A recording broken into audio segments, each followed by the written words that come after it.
Hello, welcome to Tyson and Teddy Talk, episode 3. We out here. Tyson's a real sleepy boy. Look at him. I'm very tired. You look like very cozy. I don't know if I'm cozy. I'm just really tired. It's like you have a like what is that? Is that like a jersey or something like that? Just a long sleeve. Yeah, okay. It looked like snug on you, not like tight, but like it looks kind of like a cozy. I never shirt. wear this. I don't know why. My Ahsoka Tano. Oh, nice. That's great. Yeah, but I never wear it, so I was like, why not? Yeah. Well, we're out here. It's a Saturday. I got coffee. I did not do lunch, and I decided against doing dinner deliveries today because I was like, I just want to play more Immortals. So I'm literally gonna, after this, I'm gonna walk my dog, probably grab food of some kind, and then stream like the rest of the day. Because I was just like, I looked at my budget. I'm like, can I? Yeah, I'll be fine. Barely, but it'll be fine. I just want to play Immortals really bad. So I'm going to do that after this. I got some coffee, man. I had an itch so I re-downloaded, or I guess I re-subscribed to EA Play. Yeah. And then I re-downloaded Mass Effect. Oh, okay. So I don't know if I'm going to stream it. For one, the game looks rough because it's an old game. It doesn't control well either is the problem. That was my big problem I had when I played it a long time ago. It feels pretty good on mouse and keyboard, actually, because you can quick bind a lot of things. So that's pretty, and like good. The shooting is still pretty good, but like everything, all of the textures, everything just looks so blocky. And so I'm just probably going to power through Mass Effect 1 because, like, obviously... I doubt the remaster is going to look much better. Sadly. Oh, I think it will. I think it'll look better, but, like, remasters these days, sadly, are not as good as they once were. You know what I mean? Like the Arkham remasters were not super fantastic in the visual department. But those were already... What's another one? There was one that was more recent that was, like... Well, the whole thing with the Arkham ones was like people were doing comparison videos and they looked worse than like the original. There's one that came out recently. There's one remaster that came out recently that I can't remember, but I remember it being like, this is not any sort of different. Like, let's fucking take the Ezio collection as an example, right? Like the visuals between the Assassin's Creed 2 and the Ezio collection and the original Assassin's Creed 2. Not that different, if any. Like, there are sorts of remasters like that where that happens, sadly, but it depends. Like the fucking Uncharted Nathan Drake collection, that remaster's amazing. It's great. Like, everything, like, it's a very centralized kind of art style, too. Like, each one looks exactly like they were made at the same time, and it's all 60 frames. Like, it's great, but that was Blue Point, you know? That was Blue Point Studios, so... That was before they went and started doing remakes. No, I think that like the Mass Effect remaster will still look a lot better than what. Yeah. Like, they don't really have to do too much to that first one, except make it look a little bit better. Is there any sort of like time as to when that's coming out? It's just next year, just like any time in the year. Probably, my guess is like in the summer. Yeah. But yeah, so I'm going to try and play through all 3 again. Oh, and Andromeda, I guess. And then I'll probably do it again for the remaster when the remaster comes out. If you were anyone but yourself, I'd be like, that's fucking crazy. You're never going to do that. But everybody Tyson, everybody does that. I don't get it. People replay the Mass Effect games more than people who really love Mass Effect, Yeah. But that's like 3 fucking big ass games too. That's not like small games. Like if I wanted to replay, Mass Effect 1 isn't that big. I'm curious. I don't actually know. I've never beaten any. It's the shortest of them all. I played like 2 hours of Mass Effect 1 one night. That was it. Mass Effect and it's just like, yeah, the first one is definitely smaller than the others. Yeah. When you're just doing the main story, Mass Effect's like 17 hours, 2 is 24 and a half, 3 is 24 and a half, and then Andromeda is 18 and a half. So that's. And then I wonder if that's like smaller. blind. Or Probably. like, so then Probably like going I in for the know first everything about like everything. Yeah, in you those could games. probably shave down So- each of those a bit. So yeah, I'm gonna I try don't and replay many games though, and like if I do replay games, I it's do. not an RPG. Like I don't replay. know. I probably replay like Final Fantasy X at least once a year. Oh my god. I told you, I will restart Uncharted 3 like every year around Christmas time and just play a little bit there. But like I never beat it. Uncharted 3 is probably the one game. Uncharted 3 and Infamous 2 are like the two games that I've probably played the most and like beaten the most, like replayed. But that's kind of it. Like and those are like, you know, quick action adventure games, you know? Yeah. I just couldn't do. I already have so many games that I own and have never played that I want to play, let alone like replaying stuff. And that's why the Infamous and Uncharted are the ones that I do choose to replay, because they're like very comfort food and they're pretty short, you know. Yeah. So it's easy to jump back in. Like you My can jump comfort into food- one mission of Uncharted and like be fine.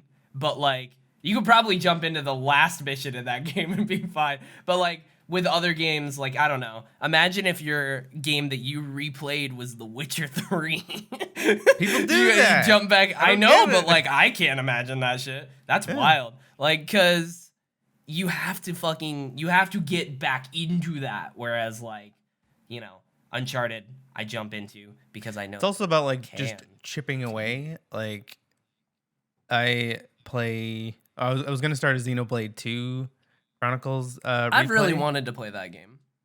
Well, if you got like probably 80 to 100 hours, Hard it's one of the best JRPG stories ever.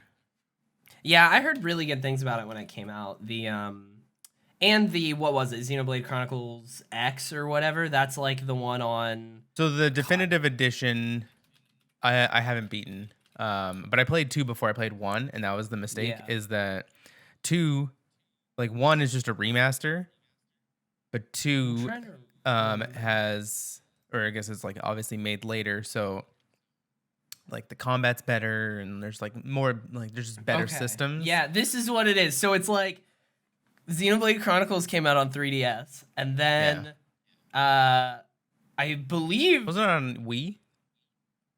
it was originally on Wii, yeah, and then 3DS, and then Xenoblade Chronicles X came out on Wii U, and then I don't remember if the remaster onto Switch happened before or after 2, but then 2 came onto Switch. Yeah, because So it's a very, like, if you wanted to play all of those, you had to be real into Nintendo. If you wanted to play all those, like, at release, you know? So, yeah, it's totally hard. I guess, like, 2 and 1, I don't know if they really connect. I can't remember. Like, character-wise. Yeah, it might Not be 100% completely sure. It is, like, they're new. different characters and everything, but I don't know if, like, there's some small things that connect. But yeah, I 2 did is probably start one the of my first favorite. one on 3DS a long time ago. 2 is one of my favorite JRPGs of all time. I remember it getting really good reviews, along with the definitive edition, like the one that came to Switch. That's like, I wanted to get into it because every time that one of those did come out, people were talking about them, and they were like, these are really good. Like, if you actually play these are awesome. That's a weird fascination that I have with certain video games, of games that are like extremely highly rated, but like not too many people play them, and I'm always like, I want to get to that. That's like near Automata.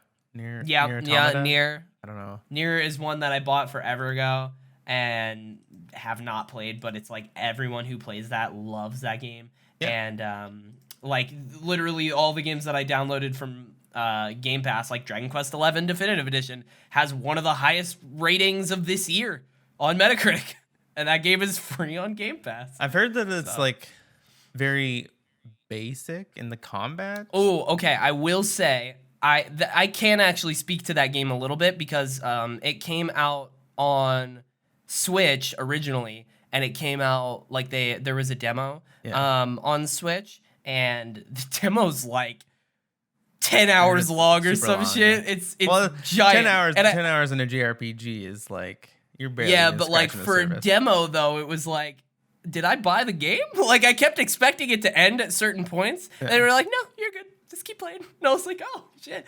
So I played, like, the opening bit and, like, got past the, like, starting town and, like, learned the combat and got the party. And it's like, if you wanted to, you could buy the game, and I think it would continue your save. Yeah. And I really almost did, because I was like, this is really good. Like, it was genuinely, like, I was playing it, and it was very much a JRPG, which was cool. It was, like, scratching those itches, because I hadn't played one of those in a long time. And I was like, this is a very JRPG, but, like, fucking quality. Like, this is, like, you can tell with, like, the design of everything that this is just fucking awesome. So I really do want to go back to that at one point, because it is one of those games where you can just kind of, like, feel it. Yeah. There's very few JRPGs, well, I guess, that I've played. Yeah, I haven't that I played feel that are, many, like, bad quality. Mm-hmm.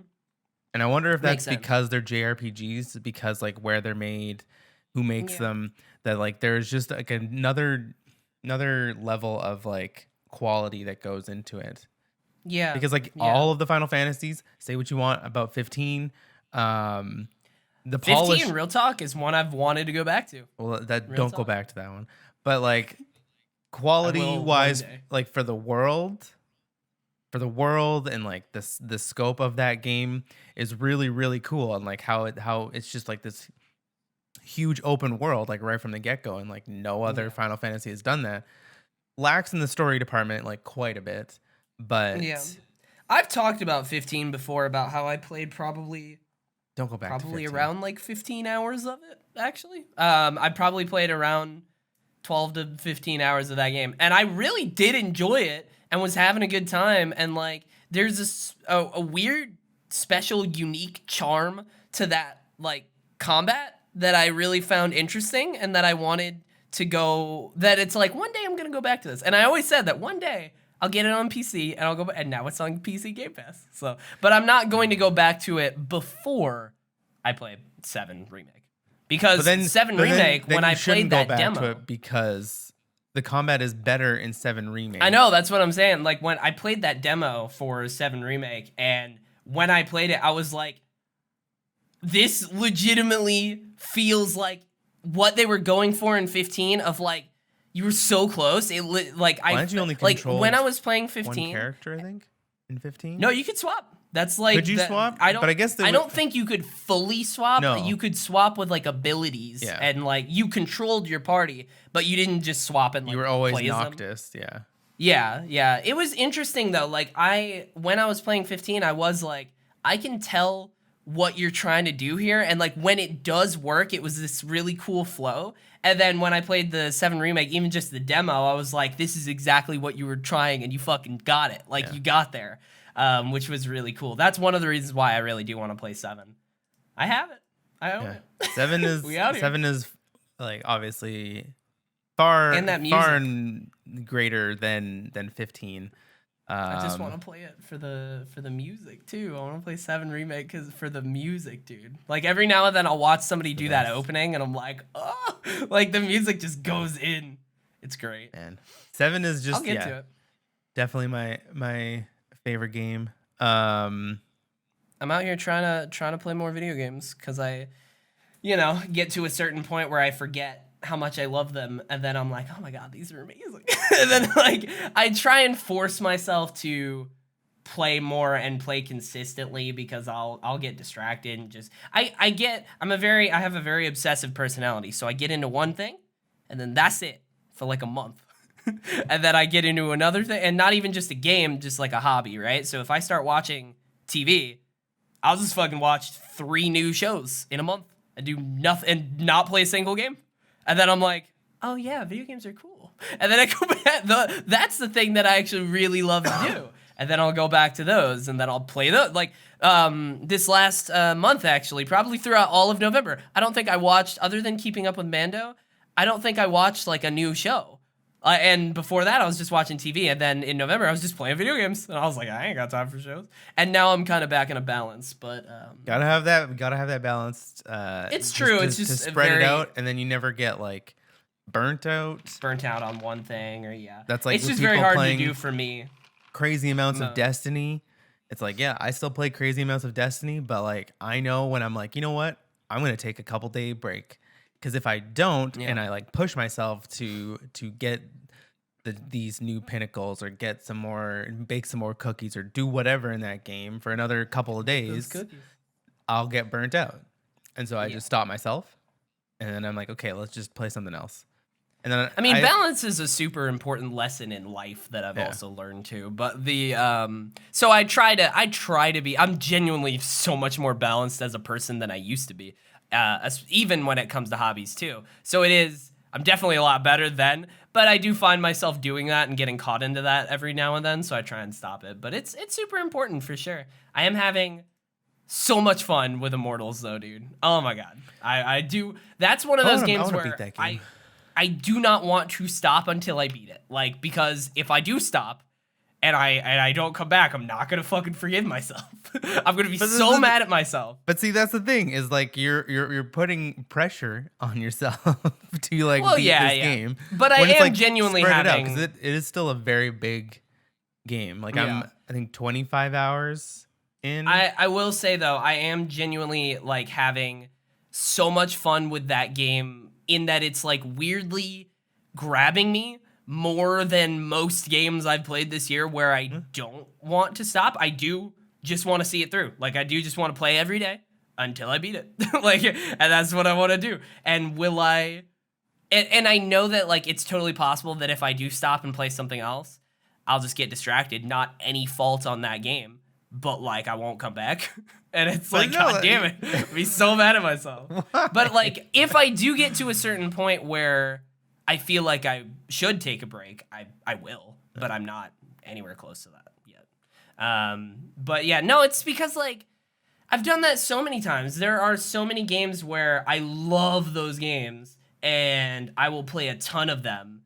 And then, like Horizon, I dropped off when I had, like, 10 hours left in the main story. I played, like, 40 hours of that game. And it just stopped. That doesn't make like, any sense to me. I do that all the time, though. That's why I very purposefully am like, no, I'm beating fucking Immortals. I'm getting into this, and I'm going to beat it.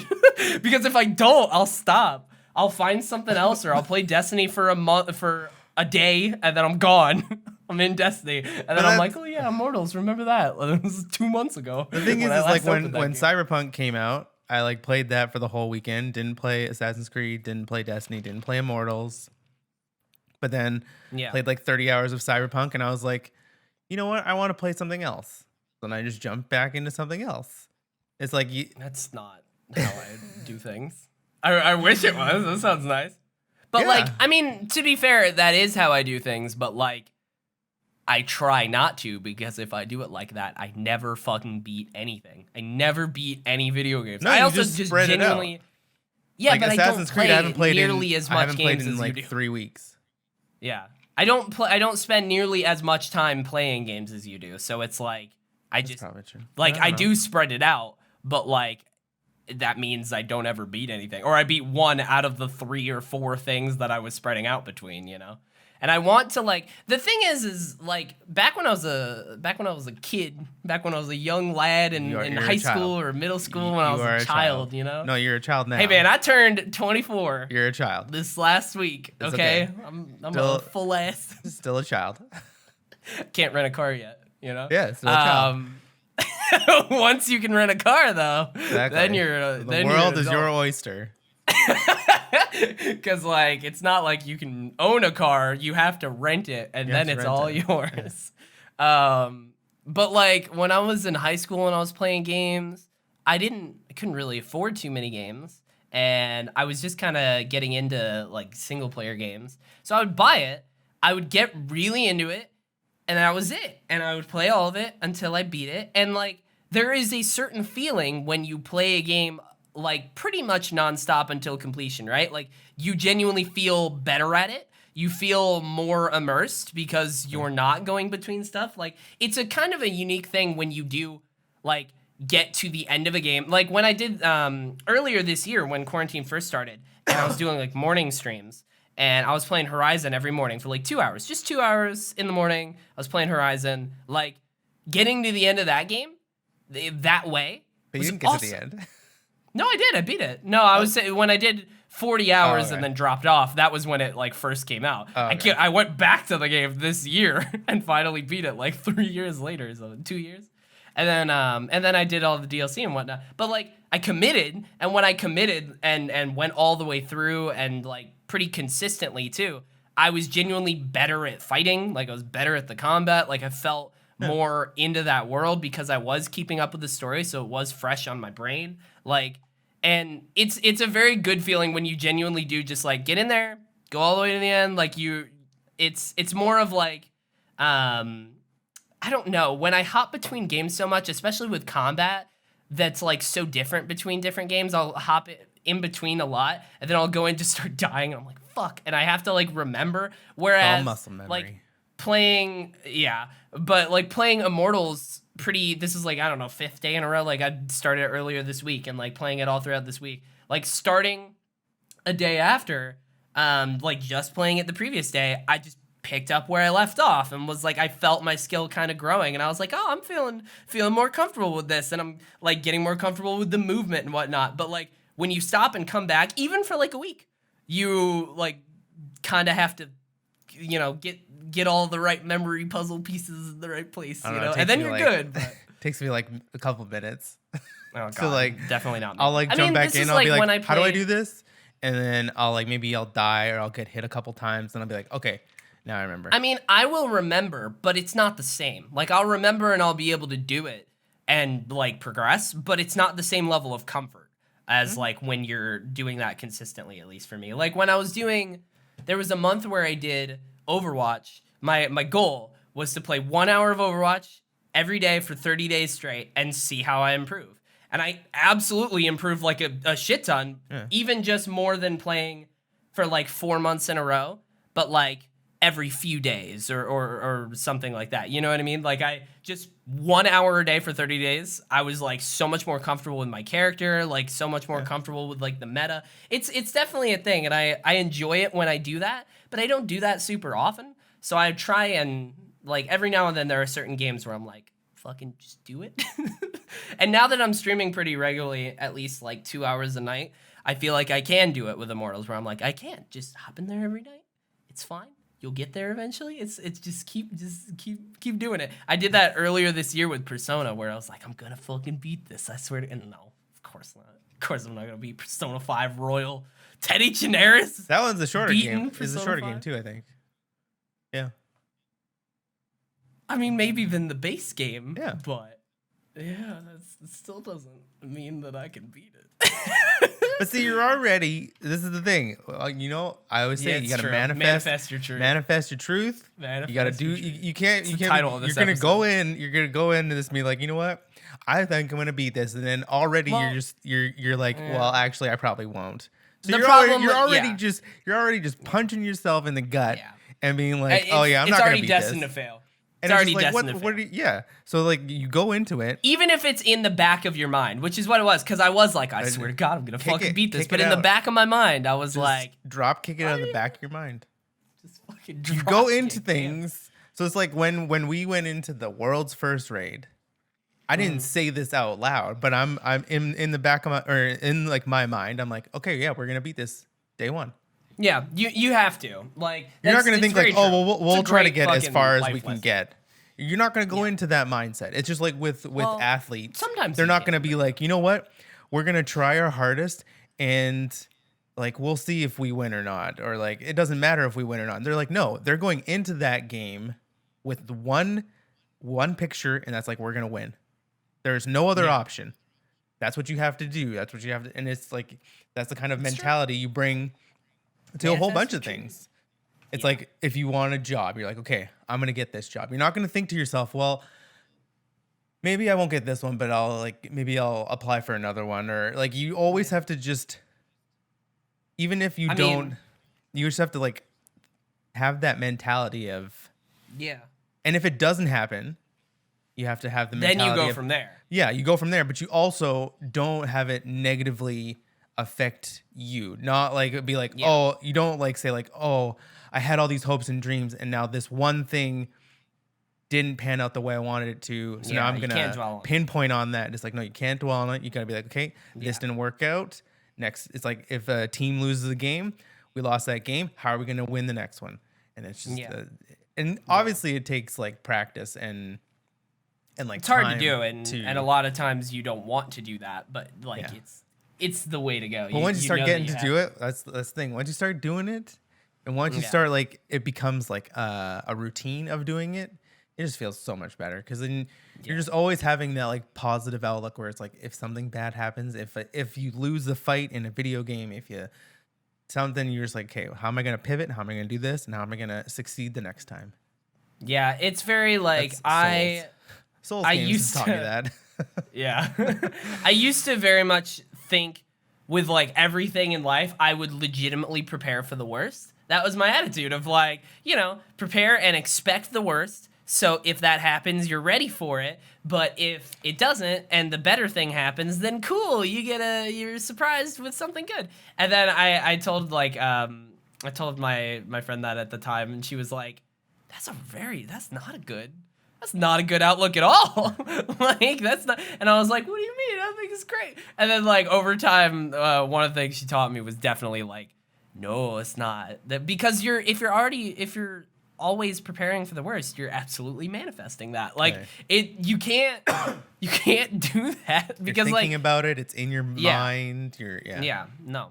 You also manifest your fears as well. That's absolutely a thing that happens. Like so if you are fearing that, like I don't know, I always just thought it's a very anxious, anxiety filled brain thought process of like you have to think about it and be ready for it. Like you have to be ready, quote unquote, for every possible outcome. This is like OCD kind of too.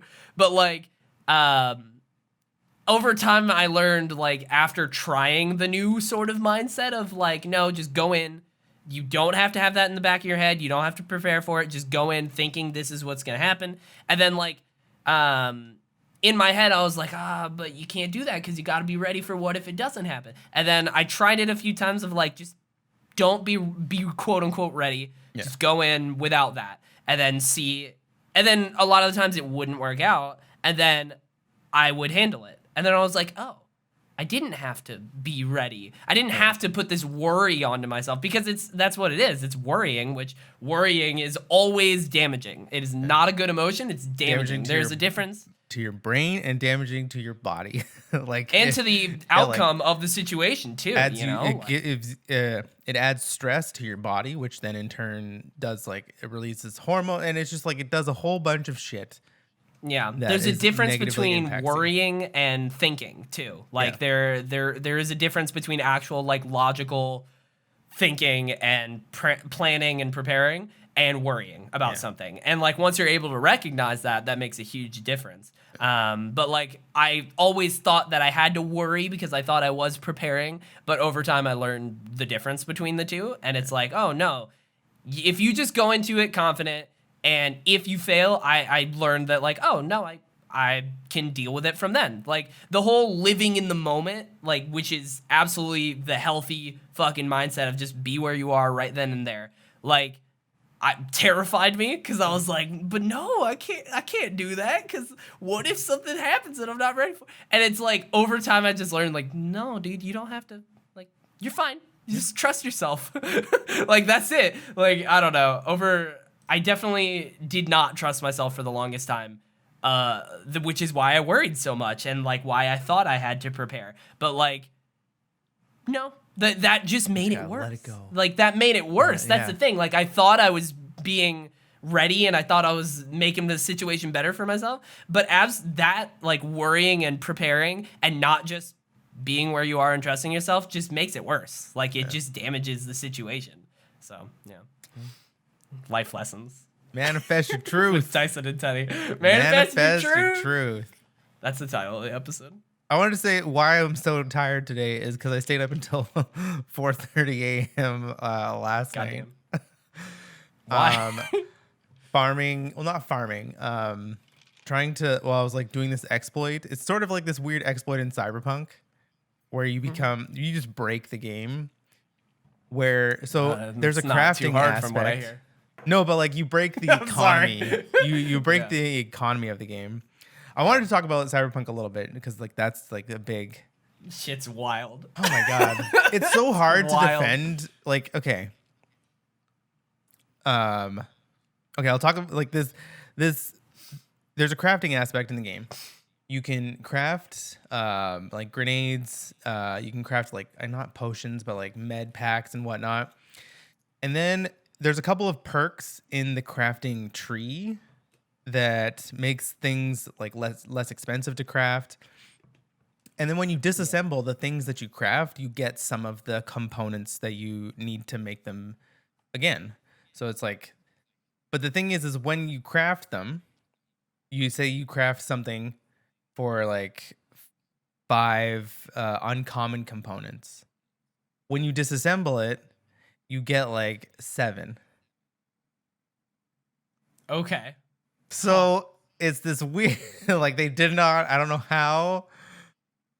So like you pretty much like, and so you can do that like crazy.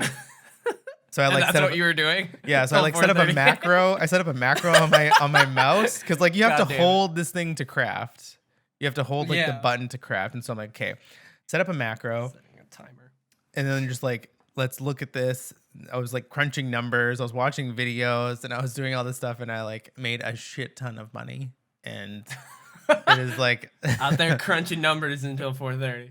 But yeah, so like it's hard to defend the actions of CD Projekt Red, but I can somewhat defend the game because I'm still having a lot of fun with it. No, I don't know. So it's like I defend the developers. Is weird. The actual developers, the CEO and the marketing team and the higher ups, there's no excuse for them. But like the developer, I don't want to take anything away from like the people who actually made the game. Cuz like I can bet that there are people who made the game who are talking to each other and be like, "Man, we can't put this game out. There's like this bug, this bug, this bug." And they're like, "Yeah, but that's like there are people that are like that in every company where it's like we can't bring this product to market." And then the higher ups are like, "Well, we got no choice." Yeah. And so it sucks. That's weird. It really it's such a weird case. Cuz like I don't know, the whole conversation is like blown up to where the like, oh, game's terrible, which is not the case. Yeah. I just wish that people were more nuanced with it. But the whole statement that they put out about how like we should have paid closer attention to how it performed on PS4 and Xbox One. It's like that's such bullshit. Like you gave review codes for PC only a week before it came out. Like, come on. Like, I don't know. That's the one thing that's like, that's just shitty. But well, and there was like the other message where it said something about like if the customers don't want to wait for updates. It's like, please give us a chance. Yeah, but it's like if you don't want to wait, then you still can get a refund, and it's just like. It's such a disconnect between the actual very clearly and the marketing team or like the management team. It's like it's such a disconnect because like you can see you play this game and you can see that there's like a lot of detail and there's a lot of love and there's a lot of shit in this game that is really, really, really good. And there's just like this weird disconnect between that and the management. Like it doesn't seem like obviously it's not the same person or people. But it's like you can tell that it's like different people. Yeah. Just from like the tone of like the messaging and I don't know. They also very clearly did not communicate with Sony or Microsoft or GameStop or anything like that about the refund thing. Because like Sony's official policy, like they had apparently trained customer support agents to be like, we're not doing that. Like, which is bullshit. I'll say like Sony has a terrible return policy. Yeah. And I think like right now everybody's like Sony's like, oh, they're gonna take it off the store, and everybody still is looking at that whole CD Projekt Red when it's like you really should be looking at Sony as well. Oh yeah, or it's like this is not a good thing that Sony's doing by taking the product off the store and like yes, they should still be giving refunds. Weird. Like on a digital product, like. you can gauge how long somebody's been playing it. You can see when they bought it, and you can see all these things. So there should be no reason why you can't have a reasonable return policy. Yeah. But I guess that's just the broken Sony it is. It's one example. Yeah, it's one example of the broken Sony. Yeah, absolutely. And not even just on a technical side, but just on a policy side of like that company. Like, Xbox as a whole has so many more network features of like you can track your. I remember when I got an Xbox One in 2015 and just opened it up and like signed in with my account and just started seeing all this, and I was like, what the fuck?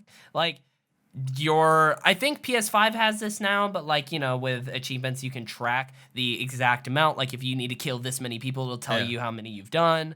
Like on Xbox, like there's a leaderboard on the front page of like for the last week of you and your friends for like achievements. There's like comparison. There was the time stats, which PlayStation didn't have until PS5. Like they had, I'm pretty sure on Xbox, you can gift games just like on Steam. Definitely can't do that on Sony. Yeah. Like, Xbox also has for a while, I think they had the exact same return policy as Steam did. For like, if you have played under 2 hours, you can refund it for the most part. I don't think it's the same anymore, but for a while, I think they did. Yeah. 2 hours is a little, like... It's weird because for some games, some short indie games are 2 hours for them. Like that's the only weird thing about that one, because it's like, what you just play the game and beat it and then it's tough. Well, I know I think that was Battlefront 2. Yeah, because like Battlefront 2 you could buy, and then Origin has a pretty good refund policy. Same with like GOG, but. Yeah. But yeah, like Microsoft's Xbox policies or their return policy is much better than Sony's in comparison. So I don't really know what's gonna happen. Like, and then now people are always like, "Oh, they want a redemption story," and it's like such a weird. It's like I don't know what I want to happen from this like whole thing, because. Yeah. Part of me wants CD Projekt Red to make the game run well on PS4 and Xbox, but then there's a part of me that just wants them to like let those consoles go. And I know that it's really close, but it's like, well, the problem is if they're spending time and resources on that, then like they're taking away from, like, there's still no New Game Plus, which I really hate. Like, I don't know. Every fucking game should have a New Game Plus. Especially when it's like a game where you have to level up, get perks, get abilities, get guns, get stuff like this. Just give me a harder difficulty and throw me back in at the beginning. And especially in a game like this, you could there's different like starting areas or paths or whatever, so you could do the other two. Yeah. And not have to like start all over. That'd be nice. Yeah. I don't think I've literally ever used a New Game Plus. There are different games where I've wanted to, but I don't think I've ever done it. I think I might have started it. Oh man, that's a long time ago. Now I think I started the New Game Plus in like Arkham City, like a long time ago, and then I didn't get super far. That's like Borderlands. Borderlands pretty much is like meant to New Game Plus. Like that's how you get the higher difficulties and stuff like that.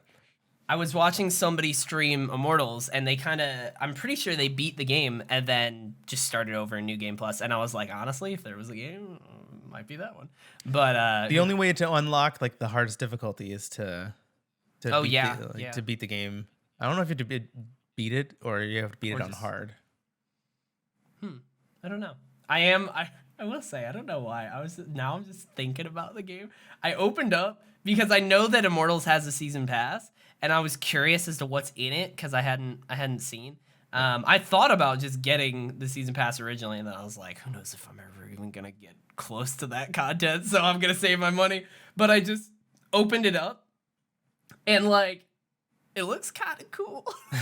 the content that's in there. The second one is Myths of the Eastern Realm, and there's like a dragon. Like they're going in like Eastern. And marketing just they don't even have to do much, and you're just like, Dude, I'm a sucker for that shit. I'm able to recognize, but I like that kind of stuff. I like marketing. Like I like trailers and shit, just in general. I mean, I do, but like, I don't know. Yeah, there's one that's like, the one is a new god as Phoenix overcomes the trials of the gods of Olympus to join the Greek pantheon and fulfill your. Wait, what? Fulfill your destiny? That's it. It just says. Okay, so is Phoenix like becoming a god in the first spoilers. season? Interesting. Yeah, spoilers. I honestly would have thought that would have happened at the end of the game. And then second one says play a brand new story inspired by Chinese mythology, where you'll encounter new gods and fight exotic monsters in a distant land as a new hero. As a new hero? New character? This is not what I would have expected from this. And then the last one just says experience a new brawler style of combat in it. What the fuck? Hold on. The last one says experience a new brawler style of combat in a top-down view. Meet a new hero embarking on an epic adventure to reunite the Greek gods. So the last one's just a fucking top-down new game. Weird. This is a new game. I think cool. with a game like this, beat the game before you even look at the season pass. Yeah, it's that's not what going I should anywhere. do, especially now. As season passes will always still be there, so you don't. Might even be cheaper by the time I beat the game. You know? True, and like look at there's like Boxing Day will probably have a sale. Everything's having a sale. Yeah, I was I'm gonna so say, mad. God damn it, dude! It was on Epic. It was on Epic, and you get a $10 coupon. I waited for like a month for this game to go on sale until I was finally like, you know what, fuck it. And then like a week later, it was like $20 off, and I was like, damn it. $20, so and mad. then it would be another 10. Why is there's a $10 coupon? I don't know where that is, or I haven't heard. So right now, this is your hashtag ad for the Epic Game Store. Use code Teddy Chideris. Epic Game Store. They're doing their 15 days of games. Yeah.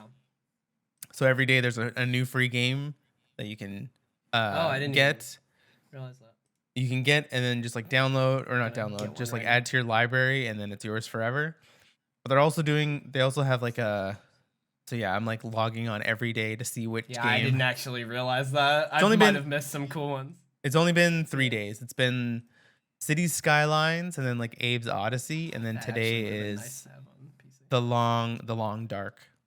Yeah, which is a game that like came out on early access on Steam like forever ago, and I remember people being super into it. But now it's like that's probably something that's relatively finished. So like that's probably really cool now. It's a Canadian game too. Interesting. Oh, I saw that the developers are Canadian. But yeah, right now, so they're doing a holiday sale. So pretty much you like Epic is, I don't know how this is, but like I don't know how it's possible. Yeah, I don't know how it's possible because they have a $10 coupon. Or I guess it's 15 or 14 in Canada, and then it's 10 for America. But when you use the coupon, you get another coupon. Oh, I didn't even. It's an unlimited coupon. They just want you to keep spending. And then it's just like, that's what it is. It's kind of actually genius, pretty fucking smart, yeah. Because like there is Death Stranding on the Epic Game Store on PC that I can get for $18.99. Oh, wow. Same with Squadrons, I can get for $18.99. And then there's like a whole bunch of other games that I'm looking at. Tony Hawk, there's Mafia Definitive Edition. So I'm trying to open up like the more like a more detailed, because at the top it says holiday sale and there's like 5 games, but I know that there's probably more. Let's see. Well, it's like the holiday sale, you can put the coupon on anything too, except for pre-orders. But yeah, I was so bummed, man, because I had waited specifically for this game to go on sale. And that was like a week later. I was like, God damn it. But yeah, to anyone, I will say, having a blast with Immortals is $40, and then you can use a coupon. And what, is that $30? Is that the game for half price then? Yeah, probably. That literally came out like 2 months ago? Yeah. That's wild. Valhalla is only $10 off, but I guess if you use the coupon, $20. Yeah. But I saw that and was also like, what the fuck? Like, how are you like, I really did not expect these games to be on sale this early because they came out this fall. Because it's, and like, I don't know if it's because it's like Epic. Valhalla was, Or is like it up for I Game guess, of the Year. I wonder if shit. they're on sale on the Ubisoft store too. I don't know. I know Steam has holiday sales and whatnot too, but I doubt it's like these most recent games. You know, who knows? But yeah, I don't know, it's fucking wild. but like more power to sales, video game sales. Like yeah. But yeah, if you get Uplay Plus, you can play both Assassin's Creed Valhalla and Immortals and Uno. Lords? Oh shit! Yeah. that's the most important one right there. On Steam, do you remember the game Lords of the Fallen? Oh yeah, wasn't that like a $3? Dark Souls knockoff? Yeah, it's supposed to be. It's like $3 on Steam right now. Gotta love it. Death Stranding's $30. I don't think it's worth it. I heard like that it was. No, I played it. That it I was played decent. I didn't hear it was bad. I played it. That's a weird thing. It was not. It didn't. Control I don't think great. it was supposed. Oh, okay. Yeah, I think actually, that it was has the like thing. it has like 7s. Yeah, It's like a 7. So yeah, it was tough. I don't know. Probably not worth the $3. think How it wild is that? That it's like, oh, it's a 7 out of 10. Don't play it. There's other better games. There's so many ridiculously like good ass fucking games Well, that's that so like you have to prioritize. It's wild. my Immortals is technically a 7, but I is it really? like it. That's kind of the Metacritic. It's around like a 73, I think. Let me look. But it's a 78, so it's more around 80. It's more around 8 out of 10. The reviews that I watched for it though were really glowing. Like it's so interesting. The reviews that I watched for it, even like the IGN one, was really like talking about how they really liked it, and then at the end was like 7 out of 10. It's like the way you talked about it didn't necessarily seem like a 7, but you never know. It's not mathematics. There's a lot of things I like about that game. There's a lot of things I don't like. I'm slowly my biggest complaint at the moment is I'm only about 10 hours in, and my biggest complaint at the moment is the legendary bosses that I've fought. I totally expected them to have more patterns, and they don't. Like that, I fought a lion, a bird, 2 legendary things, lion and bird, and both of them like had 3 attacks, like 3 animations, and that was it. And I kept expecting, like, when I got them down to a quarter of health, when you fought, I expected them to be more. Achilles? And then, yeah. He only has like 3 or 4. They're just a little bit faster. I didn't realize at the time, but after doing the bird and the lion, I was like, I bet I could probably do Achilles because he probably is not as complicated as I thought. But I expected, like, when you got down to a quarter of a health or something, like, them to add on any sort of new thing. But no, it's like 3 attacks. It's very odd because, like, I haven't played a game with boss fights like that ever. Like, boss fights are usually more involved. Assassin's Creed does that with, like sort of the world bosses.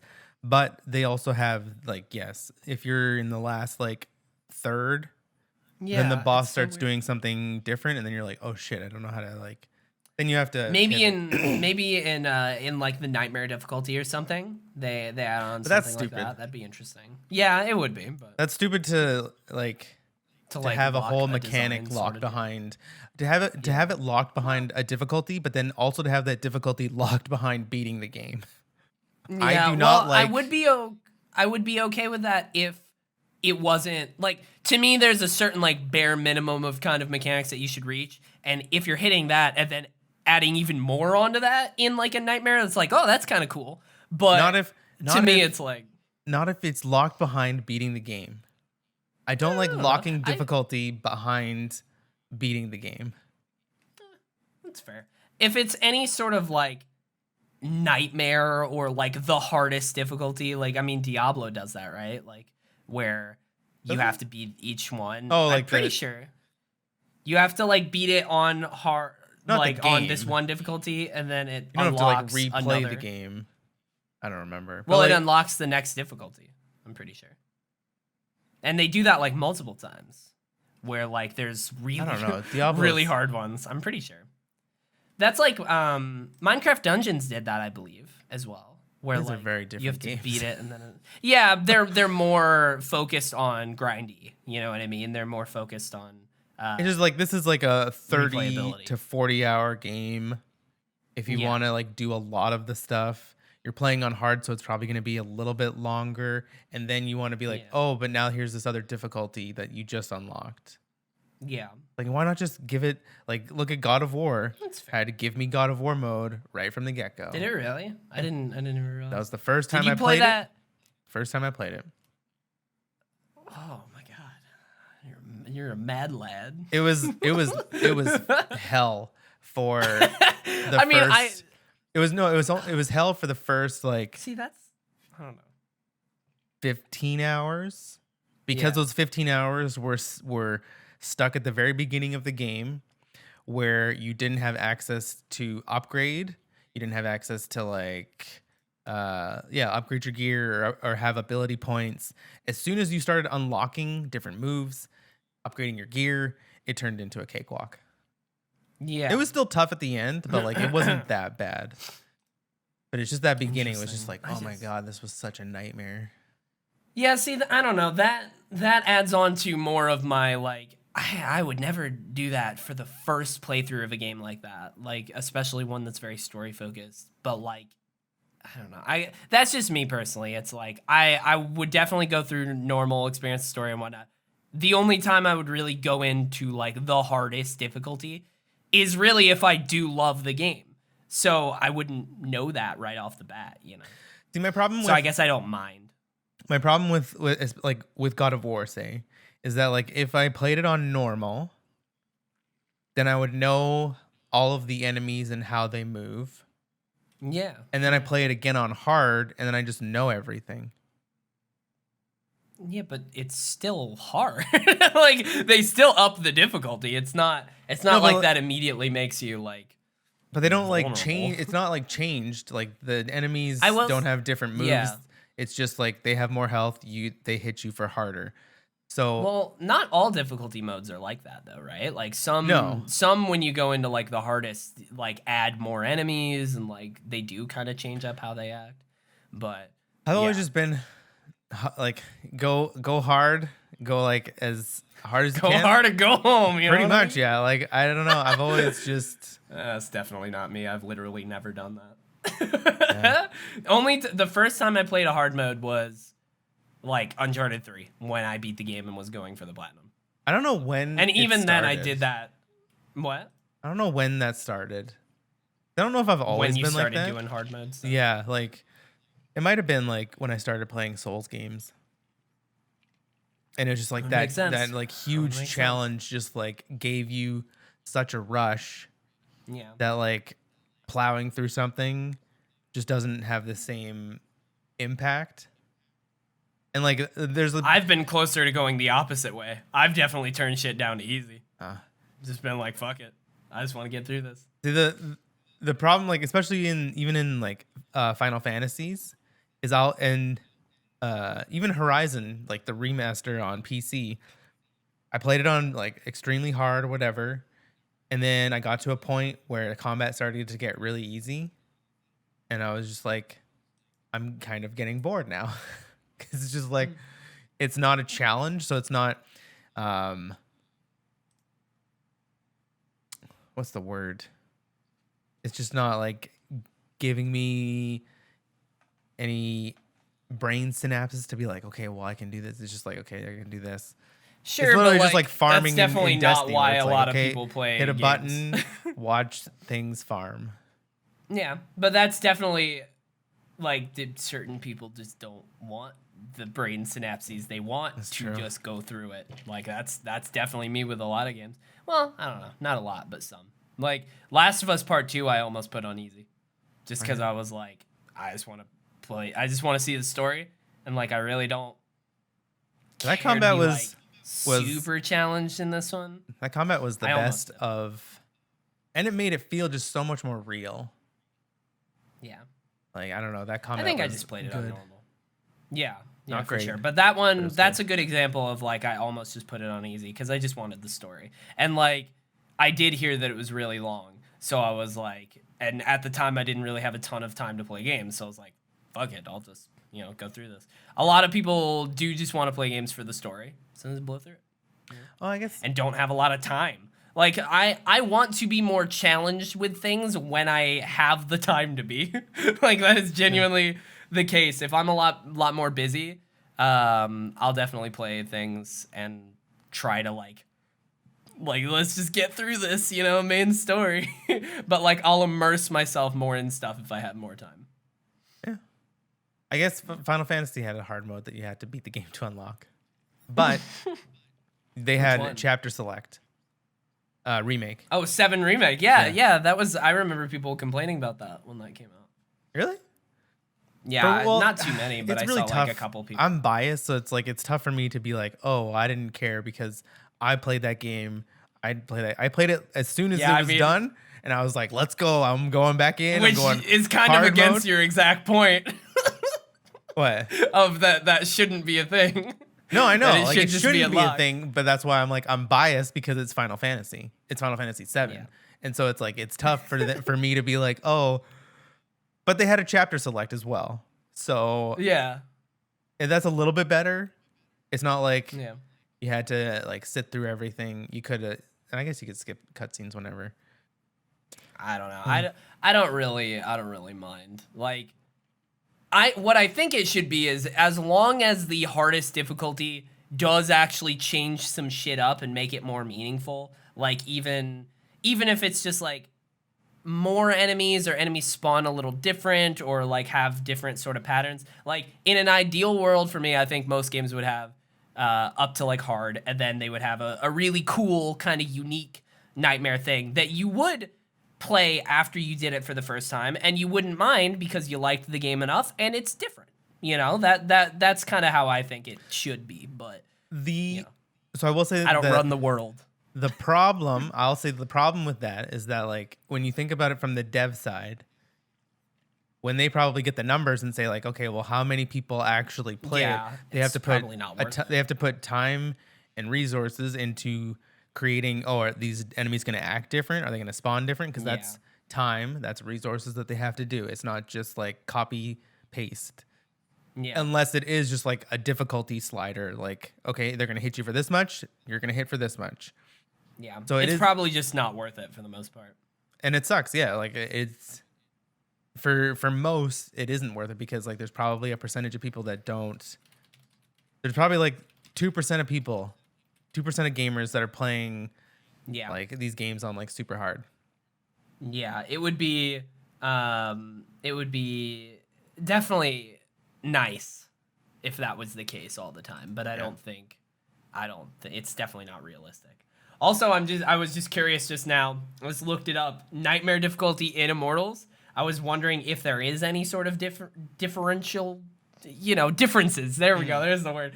And then it says enemies. It says Nightmare is the hardest difficulty, unlocked by completing the game on any other difficulty first. Enemies are at their deadliest on Nightmare, and no health is regenerated outside of combat. Other than that, settings are the same as on hard. Oh. That's an interesting one. So it's not like your right now the only health that regens is up to a bar, right? So that's not really a huge difference. On normal, the whole health bar regens. Oh, interesting. But outside of combat, obviously. Yeah. That's actually pretty big. That's a big change. That's broken. Now that ask me. Yeah, that's a little. I don't want to be on the high end of hardcore gamers, but there's nothing wrong with that. It's like it's a challenge. Yeah, it is great, and that game is a good challenge. Yeah, I'm just trying to think how I've been playing it on hard compared to how I would on normal. There's no sort of penalty there at all. Like you wouldn't have to really think about it, because I am sort of like a little more careful because my health sort of is kind of limited. I do have the potions, but like even the potions are limited, so I am sort of. The thing is once you upgrade your health, once you upgrade your potions, because you can carry more potions, and the potions can cure you for more. Yeah. I like never use potions, and there's weapons that like on. I have a piece of armor. I think I have one of those. Either I have a piece of armor or a weapon that like when you get to the next not damage modifier. Like the number, what is that? I just been blanking. The numbers. Combo meter. Oh yeah. When you get to the next stage of a combo meter, it fills a big chunk of health. So so that's the thing. It's like it's interesting. There's a lot of weapons and a lot of armor that changes the game that you don't need. Like I don't use potions that much. It's so weird because as somebody we were just talking about, I don't ever play things on hard for the most part, or definitely not Nightmare the hardest difficulty. I don't think I've ever. I mean, I've done that in Crushing on Uncharted before, but like I rarely ever do that. For some weird reason with Immortals, I am kind of like, I feel like that'd be fun because there is armor in that game that you would have to actually pay more attention to and whatnot. Like, I don't know if that makes sense, but like change your playstyle a little bit. It feels like the armor and the upgrades and whatnot are made more for the harder difficulty. If that makes definitely sense, than normal.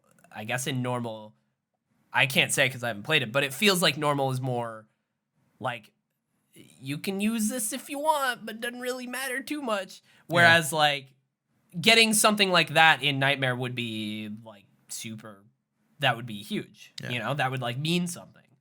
So I don't know. Maybe I'm not saying it. Just stick with it. Just stick. Not saying it. I am gonna hard. I promise I'm gonna beat it. But I'll give you a heads up. Okay. We got to do Mando spoilers. I'll give you a heads up. You probably should try and finish one area before going to the next. Yeah, because like they do increase in difficulty in the areas. I figured. Yeah. I tried. It just got to a certain point in Aphrodite's area where any sort of main story thing I was going to, I was like way under leveled. So at one point was just like I was on like the edge of the Ares zone, and I was like, fuck it, we'll just go over here. And I went over there and unlocked the like beginning bit, and then I went to like do the first story, and I was like, no, we're leaving. Yeah. But it gave me like that passive, and I unlocked that part of the map. And then I went back over to Aphrodite's, and I was doing more their blessings and ambrosia, and their like, blessings for a are while, great. Yeah, I was thinking like honestly, should I just go to each one and unlock the beginning blessing? But I don't like that story wise. You know what I mean? Yeah. I want to focus also, there's on some one cool and then lines. move to the other. Like I didn't notice, or no, I noticed when there was a couple of times when I was talking to some of these people and I've already visited or I already like looted a place. They're like, oh, here's what you have to do for this quest. And then like Phoenix was like, oh, I already did that. And I'm like, oh, I love when game studios, it's such a small thing. Such a small thing, but I love when they add that in where it's like you have an open world. There's a chance that you could possibly do this and get this item before. So let's just put a little line in saying like, oh, I already did that. And then instead of just like, go find the thing, and then it sends you off, and then it goes quest complete. Yeah. Go talk to the person, then you turn around and talk to them. If they actually like address it right there, that's really cool. I love that. Yeah. Interesting. Good game. All right. Well, to anyone watching, thank you so much for watching us ramble about manifesting your truth and video game difficulties. That's what this has been about, apparently. We're going to talk Mandalorian. So we're going to sign off. If you haven't already, subscribe to the YouTube, which is Tyson and Teddy Talk. Follow me on Twitter at Teddy Chinaris, and Instagram and Twitch, the same thing. Most nights we're live from 11 a.m. to 1 p.m. on Twitch, and I think that's about it. What about you, Tyson? You can find me on Twitter at Tyson Pellegrini, Instagram Pellegrini_17, and Twitch, twitch.tv/tpellegrini. I'm going to try to stream. I might stream tonight. That's a big maybe. It's a big maybe. I might stream some Mass Effect and see if I can get that started. It's a pretty easy game to stream because there's like a lot of dialogue and I don't have to read it. It's not like it's just all voiced. Voice it. Yeah. So that's the one nightmare with a game where you're enjoying it so much, but you realize that you're reading a lot of the dialogue in your head, and you're like, "Oh God, I can't stream this." Yeah, that's like Persona is probably pretty like the worst for that. Yep. It's just like, that would be awful. It's too bad. So I might stream some Mass Effect. I was thinking about streaming Cyberpunk, but I tried to record some of it last night, and then the game crashed. And you're like, ooh, that's Cyberpunk. it's not. Good old probably Cyberpunk. Not. Yeah. So yeah, I think that's me.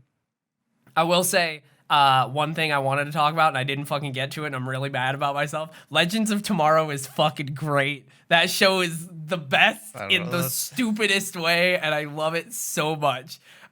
This show is awesome. And I was also going to tell you the show that I restarted that I wanted to talk about. Oh yeah, is a show. Here, let's see if you can guess quickly. Is a show. The lead character, she has 2 names in the span of the show. No way! You restarted it? What show am I talking about? Agents of S.H.I.E.L.D. Yeah. Fuck yeah. I was like, no other show. You restarted it? Yeah, so I just immediately knew. Because one, it's on Disney Plus, and so it's like it's all there, and so I'm like, okay, I was bored, and I was like, okay, let's just start. In America, it's still on Netflix. I think. Not on Netflix in Canada. Huh. So. Yeah, I guess they already migrated over. Huh. That's interesting. But man, that did first you ever season, finish it? No, I never finished it, so I'm gonna try and finish. Oh, that's cool. When did you stop? I think the last season they were in space, and okay, Daisy you probably have destroyed the world, or they went to the future or the past. Actually, you might have the future. 3 seasons left. I don't know. Yeah, I don't know. I've got, but like, it's really that cool show coming back and seeing like the beginning, and I'm like, oh man, one, the comedic timing is perfect on a lot of their lines, and then I love just like knowing what happens with S.H.I.E.L.D. and like the Marvel universe, and then like seeing this and like seeing Coulson, and seeing him like say like, oh, trust the system, and doing all this stuff, and I'm just like, oh man, and then it's weird hearing them call Daisy Sky, and I'm like, oh, this is weird.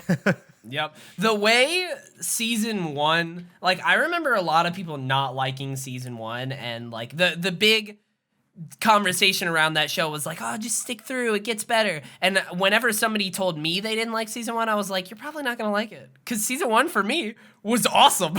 I fucking love season 1, and like I think the way that they handle the twist at the end of the season is awesome. Fucking impeccable. Like so cool the way they did that. I've been thinking about rewatching that too. I will say, as somebody who finished the entire show recently, not a fantastic ending, not a bad ending, just one of those things where it's like they wrapped up the show, and I wish it was more of they did what they could plan. I wish it was more of a plan for that final season, instead of like it's one of those shows where like this is a great example. I don't know if have you seen Korra? I feel like we've talked about this. You've seen Last Airbender though, right? Not all of it. Oh my god. Okay, well, shit, never mind. But I will say this anyways. Like, Last Airbender ends, and because you probably know this, Last Airbender is 3 seasons planned out. It's book 1, book 2, book 3. Like, they had a fucking show Bible for that shit. You know what I mean? Mm-hmm. And then the way that show ends is a series finale. Like, that is a finale for the show and for the entire arc that they've been building for 3 seasons. Korra, the way Korra ends for season 4 is a season ending. Like, they end the show, but, like, it's mainly just a wrap-up for the season. Yeah. And that's because of the way that it was produced. And S.H.I.E.L.D. feels the same way. Like, they do end the show and they do wrap it up, but, like, it's mostly just an end-of-the-season plot, if that makes sense. Some shows are like that. I will say, had a good ending. Still great.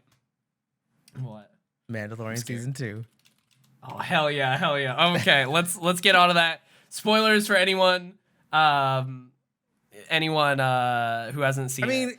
Real quick before spoilers.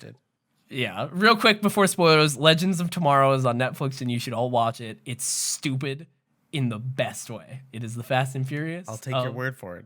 Superhero shows. It's so good. I need to talk to you about it later as to why I love it so much, because it's so I watched the first season and I was just like, no, I'm good. Yeah, the whole point is the first season really did not know what it was doing. It is trying to be its own like superhero ensemble show. And then like they slowly realize that is not exactly working. And then season 2, they start to mess around with more silly shit. And then like by season 3, it is fully just a comedy. Like it's just a stupid Like, we get that we're breaking all sorts of rules of time travel, but fuck it.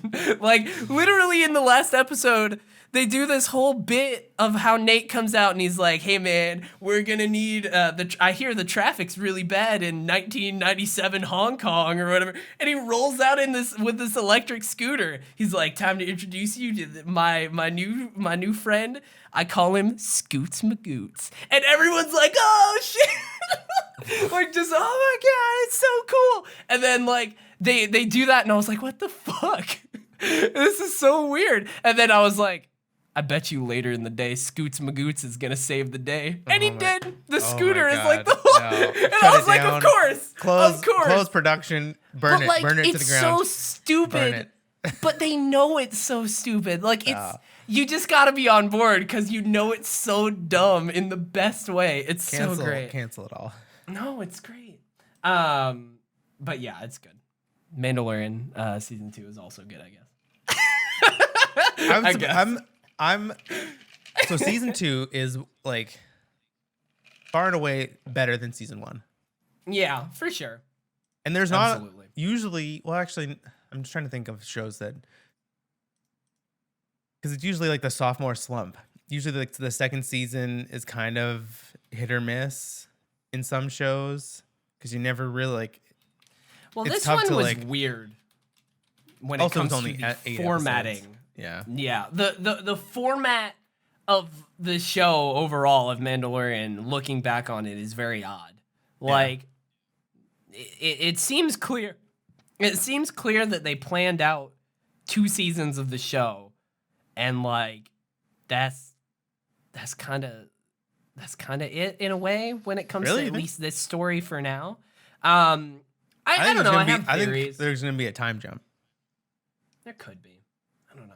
I have theories. It would not surprise me at all if that's it. If the next, they could still call it Mandalorian, and it could be Mandalorian season 3, and it's about Boba Fett. I could totally see that. They have their own show. Well, have they confirmed that it's their own show? That's what I'm saying, because it says the book of Boba Fett. Well, no, what? That's not about him. Because it's about Fennec, isn't it? Yeah. Fennec is in it. It's not about her and Boba at all. It's about the Bad Batch. They're a squad of clones. Oh. Yeah, no, that's not at the end of that post credits. It's like they're not gonna do Mandalorian season 3, and it's gonna be about Boba Fett. I've heard from different people. 1,000 pizzas that will never happen in a million years. They're not going to have a show that's leaded by the Mandalorian, and then. But he's a Mandalorian too. That's the whole. He's not. They even said he's wearing a Mandalorian armor. Yeah, but technically isn't. No, he's a clone. He's not a Mandalorian. No, I'm saying. Yeah, no, I get it. I'm agreeing with you there. It's okay. Yeah. Boba's just I'm saying, isn't Din also technically not either because he was scooped up? Just saying. I guess. Whereas Boba was at least the son of a foundling. He's not the son. He's a clone. I mean, he's kind of the son. No, he's a clone. He's not the son. But like, no. You don't have to be biologically the son. Yes. And he's closer biologically than like, I don't know, right? Like, I mean, he's not. They're not gonna have a show about one person for 2 seasons and then be like, okay, now the show's about this guy.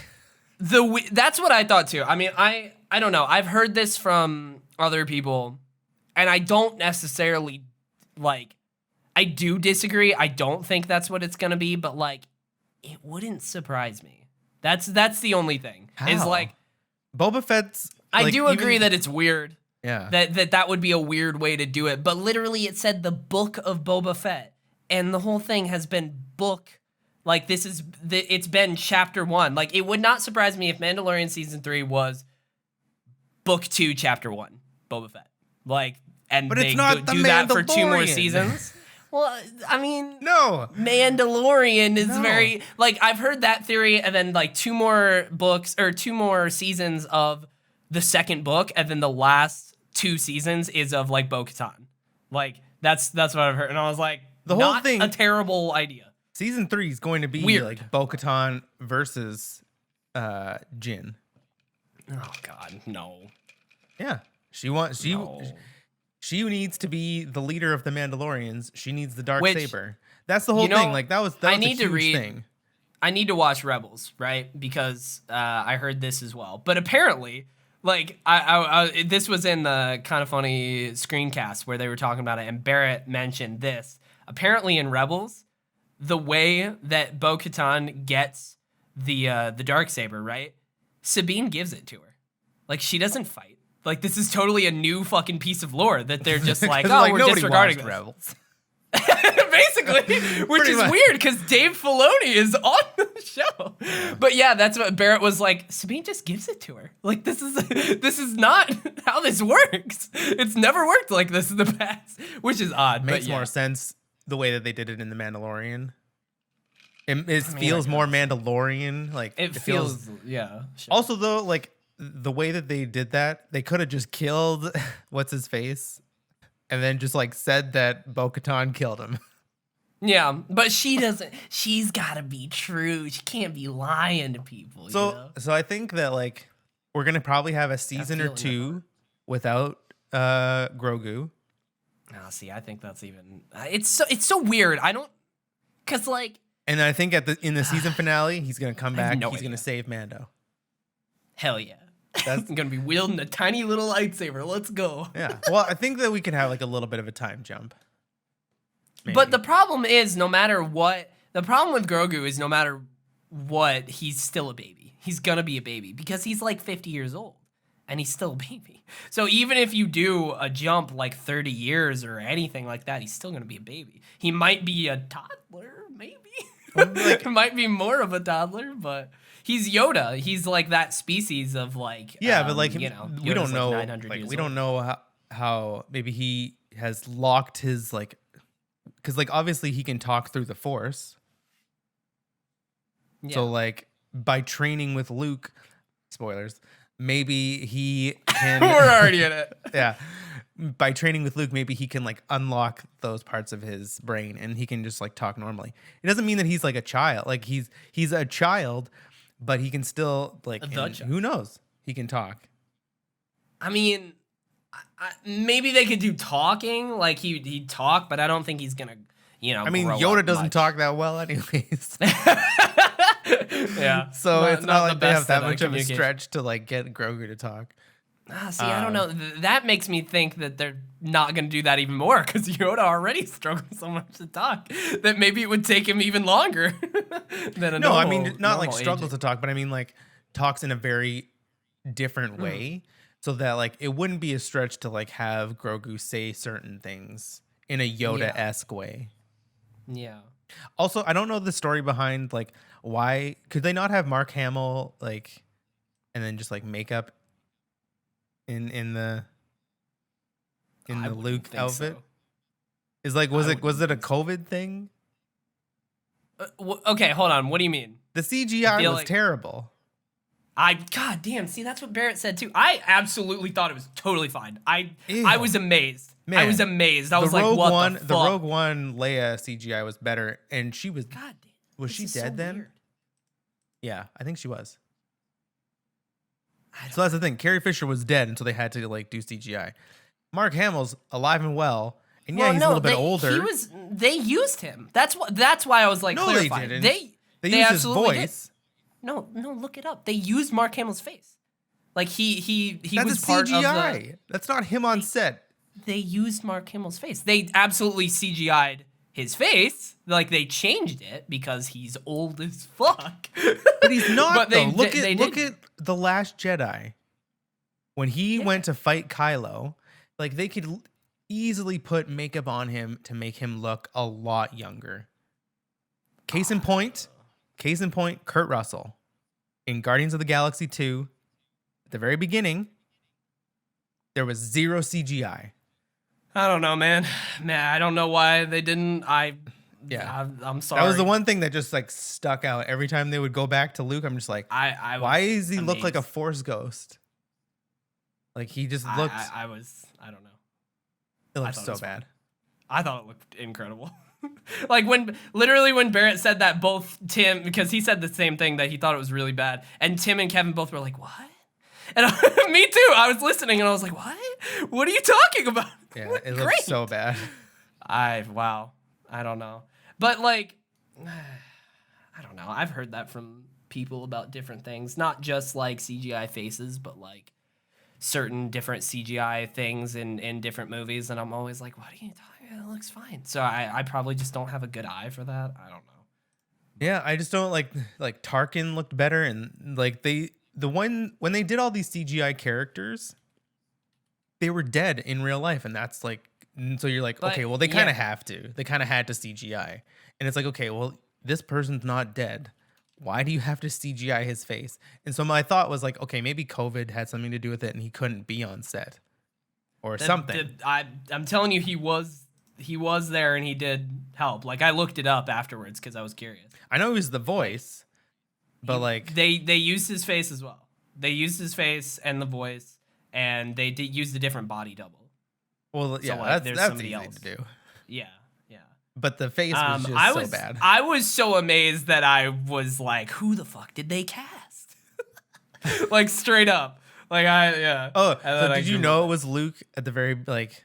Okay, as somebody who hasn't finished Rebels, I was like, does Ezra have an X-Wing? Could be Ezra. Maybe Ezra has an X-Wing. I don't know. And then as it went, and like, I thought that the way that they did, like, they built it up, I was like, this is fucking awesome. Like, as somebody who really likes hype and trailers and shit, I was, like, losing my mind. Because it was very clear, that was an E3 fucking demo, you know what I mean? That was leading up to the N7 reveal in the snow. I literally, like, rewound and then, like, paused when they like, showed the lightsaber, and I was like, okay. Yeah. I couldn't recognize the lightsaber. But then, I did, but I wasn't 100%. I was like, that's gotta be right. But then I watched so it I watched it a little bit further, and then when I noticed that like he had one glove on, I was like, oh, it's Luke. Yeah. I was like, why didn't you just give him two gloves? Keep the mystery alive. But I thought that was cool because the way that they did hit the lead in for that was very like, certain people are gonna notice at different times and call it. You know what I mean? There's gonna be different clues, and like. For me, as soon as like I really loved that they showed on the CRT kind of TV that it was black and white, so you didn't see the color of the lightsaber, and then like he fucking lights it up, and I was like, oh, it's green! Yeah. I literally shouted, it's fucking green! I was like, is it Ahsoka? And then I'm like, oh no, it's only one lightsaber. Okay, it's not her. Only one. I thought of Ezra, and I was like, okay, it could be, but I'm like. It's a very weird thing to have him, because I haven't watched Rebels either. Like, it's very weird to have a reveal in like the season finale of a character that not a lot of people probably know. Yeah, you would have to have more of an actual episode on that kind of. Yeah, deal. kind of. He's definitely gonna be in Ahsoka's show. Like he's gotta be. So my guess is well, it's not really a guess. Obviously, Ahsoka's show is gonna be her going after Thrawn. That's the whole thing. And which apparently cool. Where I don't fully know all this, but apparently where they left Rebels is like Ezra is with Thrawn, which is the theory as to why also Ahsoka is also going after him because she wants to get Ezra back. So like that's where they left shit, but I don't fully know. I have to watch that show. I really want to. I got to. I really enjoyed what I watched. I just stopped. Yeah. I'll get back to it. But yeah, dude, I really liked the episode. It's so weird how Mandalorian really just is insane fan service, but like once you accept it, then it's fine. But it still does blow my mind every now and then, where I'm like, this is ridiculous. From a person who like loves like lore and loves story and loves when it's just like that's why the back half of this season I was like, I'm in because they're giving me all the things that I need. But the first half I was just like, oh, it's just another side mission. And I love that it looks gorgeous and it's just like, it's really, really cool. But I just need a little bit more. Like that's why I liked like The Last Jedi from like the sequel trilogy, is because it had a lot of like story and it had a lot of like just made you think. It made you think about a lot of stuff.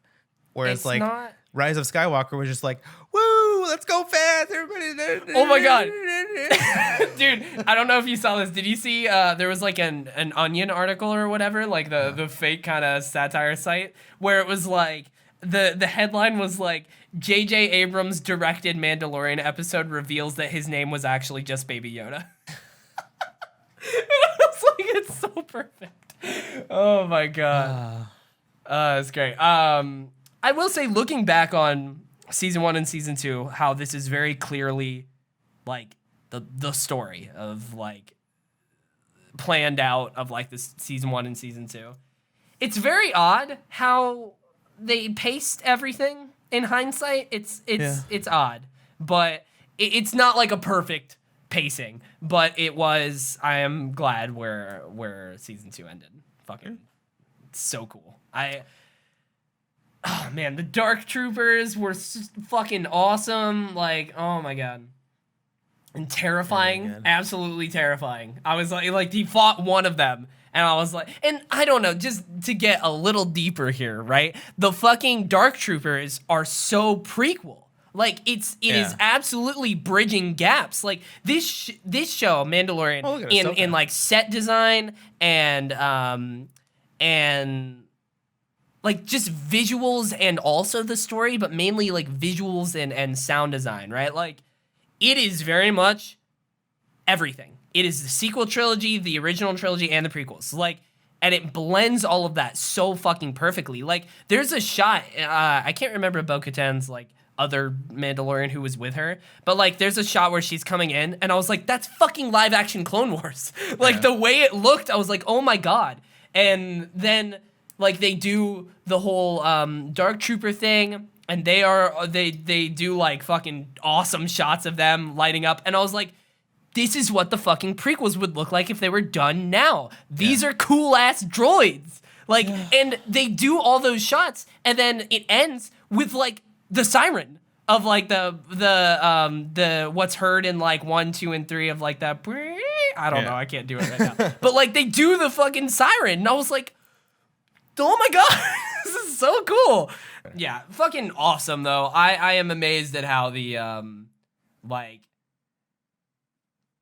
I'm amazed at how they blend the visuals and shit between all of them and make it all feel like one universe, because that is absolutely a complaint that I have with like the movies, right? Like it's so cool. Very cool. I'm not sure how on board I am for the whole Boba thing. Like I really don't care. I'm sure it'll be good. I gotta say, I was surprised because like I was literally just letting the credits roll, and I was just kind of like soaking it all in. And I wonder, like, that's just such a weird thing. Usually I don't do that. Usually I'm just like, oh, it's credits, I'm out of here. But because it was the end of the show, end of the season, I was just like, oh, I'm just gonna like let it play out. I think I might have looked on my phone, and then all of a sudden it was just like new scene, and I'm like, holy shit, there's a post-credit scene. Yeah, I saw people saying stay after the credits, so I was like, oh, okay. And well, to be honest, the episode ends with like fucking 10 minutes left or something, and I was like, what the fuck? And I like moused over and saw it, and I was like, oh, okay. But yeah, I don't know how much I really care. I'm sure it'll be good, but overall as an idea, I was just kind of I'm so glad that they gave Fennec more of a role in this season than in last season. She was like in one episode, she was there for an episode, and then she died. She was presumed dead or something like that, and then it was just like, oh, that's boring. One thing that's really cool about the show is they very clearly like put characters there to team up later or to come back later, which is interesting, for especially since a lot of the time you think it's just a side mission, but like I feel like Bill Burr could get along with those two, Fennec and Boba. Yeah, maybe he'll be on the Boba show. Yeah. Also, just random thing that's not about the Mandalorian. I opened this Immortals Season Pass trailer. Oh, God. Because I was curious if there was gameplay. But, like, bro, wild commentary on the games industry. It has 1.7K likes and 1.2K dislikes. And I'm scrolling down to see why people were mad. And the top comment, this is not Season Pass trailer. It is cut content trailer. Are we still mad about that, guys? Is that still the discourse? Is cut content? In 2020, we're still doing that? But that's the same with like wild. microtransactions. Wild We're to still me. mad. It's like microtransactions in my $60 video game. It's like, yeah, because $60, they've been $60 for the past 10 years. Okay, get over it. Like this is it's a new decade.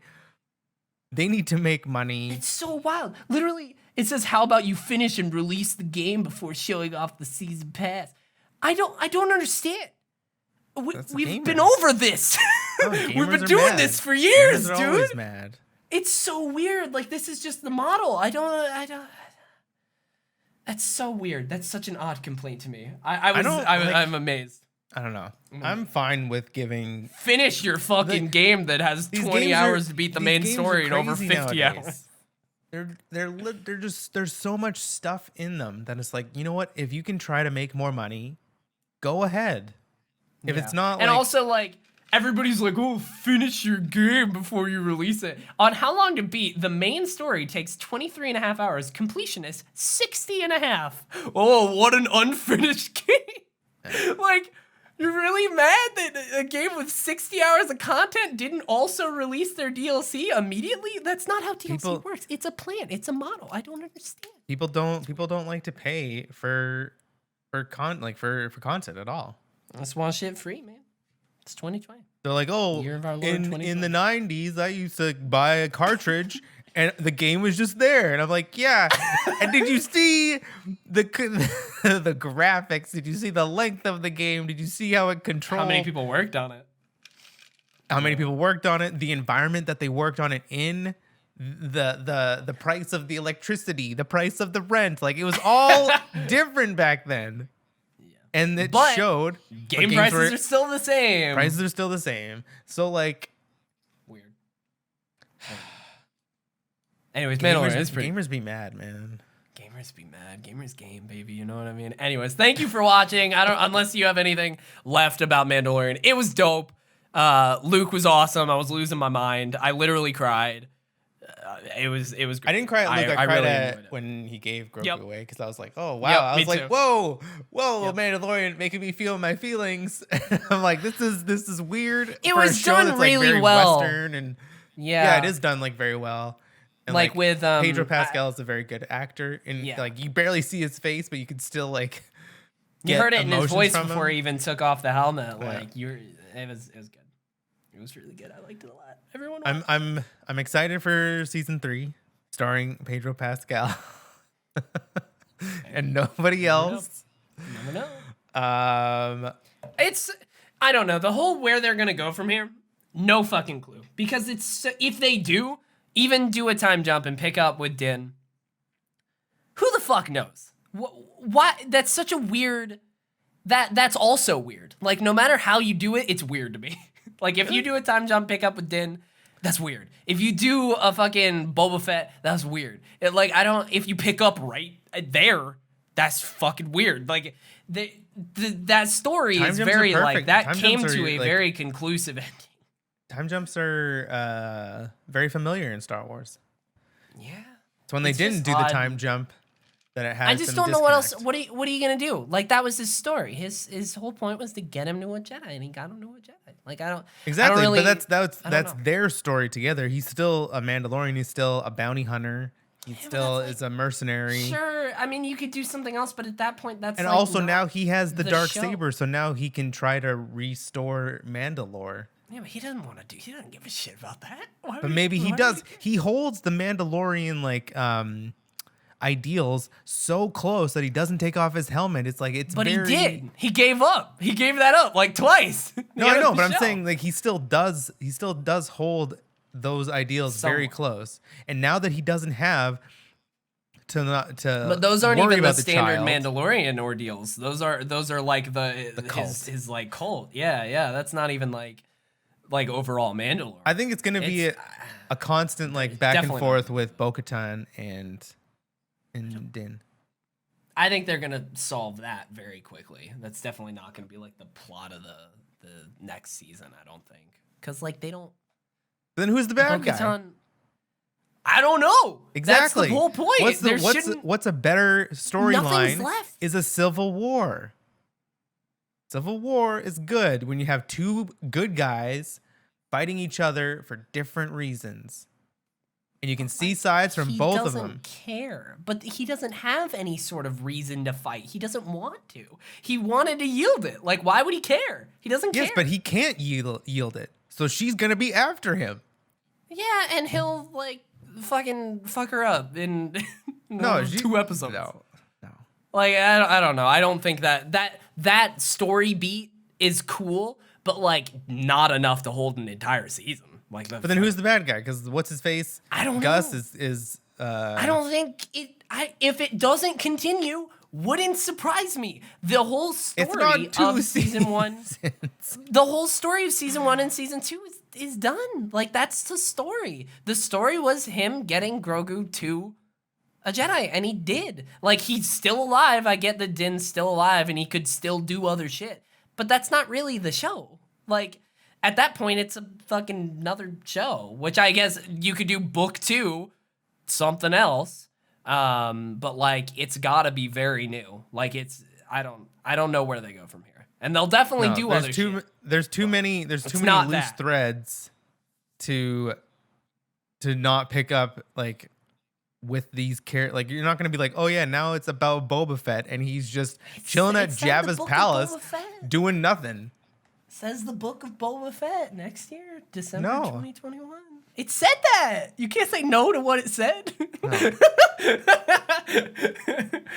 I am super interested as to where it goes, though, and the way that they announced. Isn't that a new show? That's what I'm saying. That's not the Mandalorian. But they haven't said that yet. They have not said that Boba Fett is getting his own show.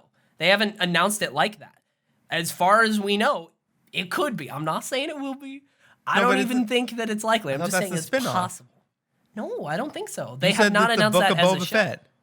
That's what it said at the end of the thing. The book of Boba Fett begins. And that's what I'm saying is that in Mandalorian, they're scheduled, they're written as chapters, right? Like, each episode is a chapter. In Avatar, book 1 was season 1. Like, in the 100, book 1 was 1 through 5, and book 2 was 5 through 7. Like, there we go. I tied it to something you're familiar with. I was like, you've seen the 100. I still think but that would be... They could definitely do it like such a bad idea. It would be weird. It'd be super weird and not a great idea. I agree. I don't think a lot of people would like that. Possible. Like, the people who watch The Mandalorian and, like, don't really care about Boba Fett, which are probably a lot of people. Because a lot of people watch this show. The fact of the matter is that I feel like a lot of people watch Mandalorian and only give a shit about Baby Yoda. So if they do something else, that's why I'm also like, that would also be weird. Like, it's just odd where they go from here. I don't fully know. But I will say too, with how that they've announced the other shows, it really does seem like they are going to do a weird fucking Defenders kind of deal, where all the other shows are going to lead into a store thing. Yeah. It seems like all the shows are going to lead into, like, Thrawn is going to be, like, the big bad of all of them. You know what I mean? And I feel like that's definitely possible, and that would be super interesting. And I wonder if that's actually going to happen. We'll see. Lots of options. Next month we got WandaVision. That's all I care about now. Oh my god, that's wild. That's going to be cool. Keep me updated on Agents of S.H.I.E.L.D. I'm excited. I will. I just got to the Sif episode. I'll tell you any sort of updates with Legends of Tomorrow, like the fact that I don't want to hear about I actually did want to talk about this. Oh, it's Scoots and Goots, man. I just watched an episode where literally Ray Palmer, one of, like, the original members, like, left, and I was curious as to if that was the actor's decision or Brandon Routh. I was curious as to if that was the actor's decision or, like, the show's decision, and I looked it up, and apparently not his decision. He wasn't super ready for it. And I was like, oh, well, that's not good. Damn. Well, now I don't want to watch the show because they did my boy Brandon Routh dirty. No. He said that he wasn't super, like, it was a little surprising to him. And I was like, oh, that's really sad. But they did do his departure fucking really well. Like, I don't know. The show is very, like, it's purposefully stupid. But, like, it is very cheesy fucking, it's about family. Like, that's the whole thing.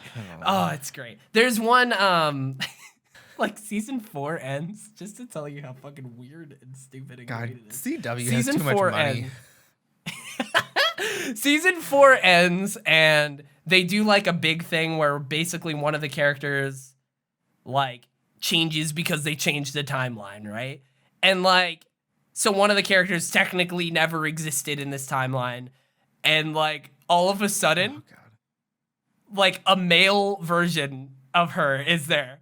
And you're like, wait, who the fuck's this guy? And he's like, oh, hey, I'm blah, blah, blah, and been here the whole time. And you just have to like, and then the next season goes, and I was like, no way. And I was like, no way he just becomes a main character. Like, that has to be a goof. No, he's just a main character of the show now. It's just a way to write in a new character. I was like, okay, fine. And then we just have to accept that he's one of the crew. It's great. I love it. There's one whole scene where they fucking make fun of Arrow, and they do like they play the Arrow music with like the boing. I was like, it's great. It's stupid, like funny comedic Doctor Who is what it is.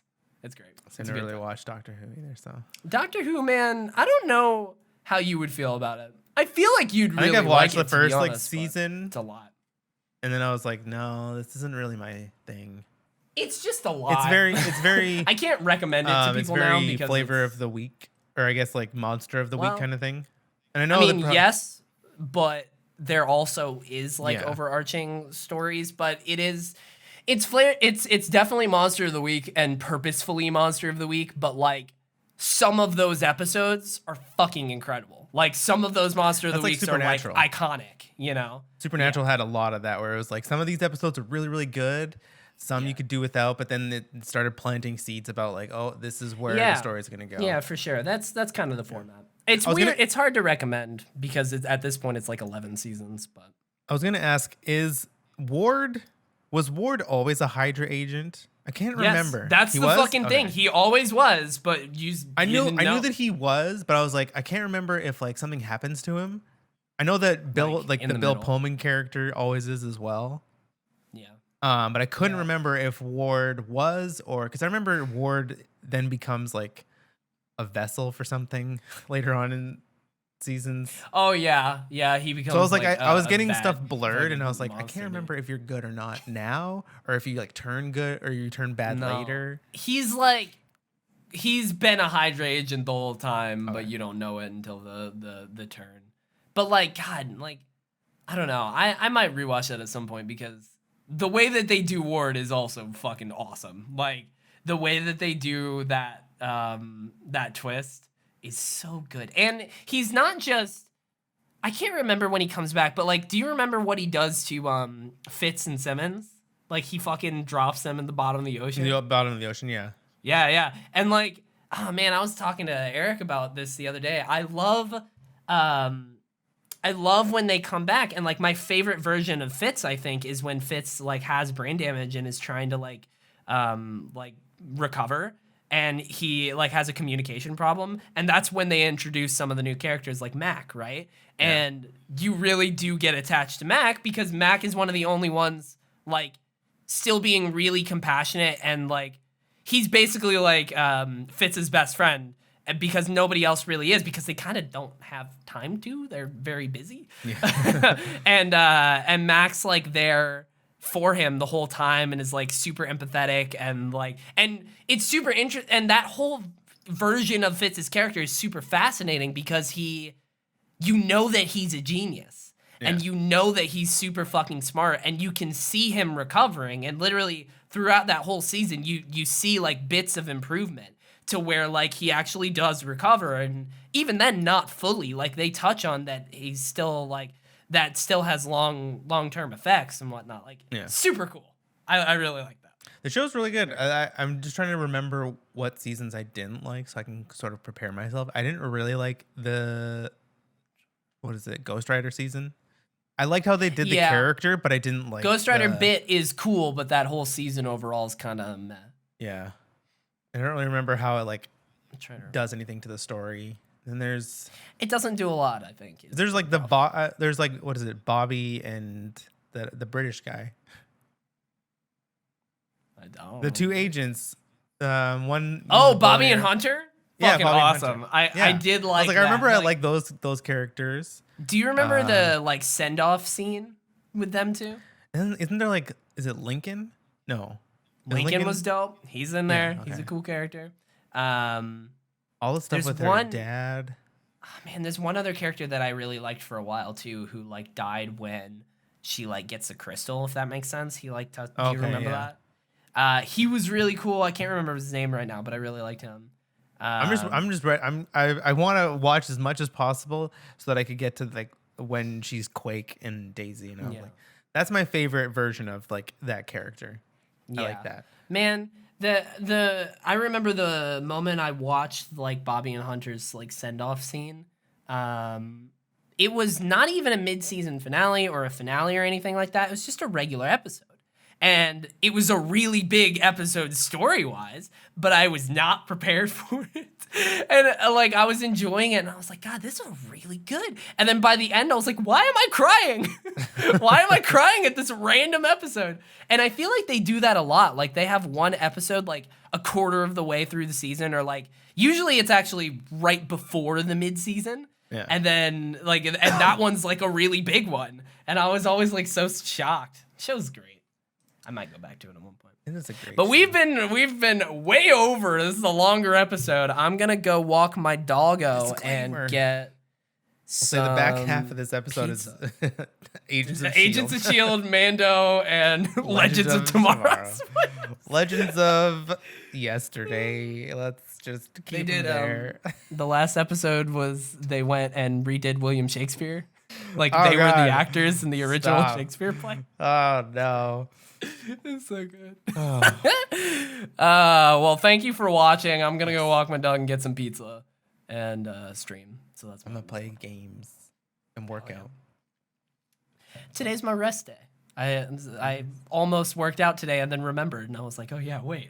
I was like, shit. Rest. So, yeah, guys, thanks for watching. Like, subscribe, tell your friends, smash that bell. Why are we doing a bro fist? This is a bad idea. Bye. Peace.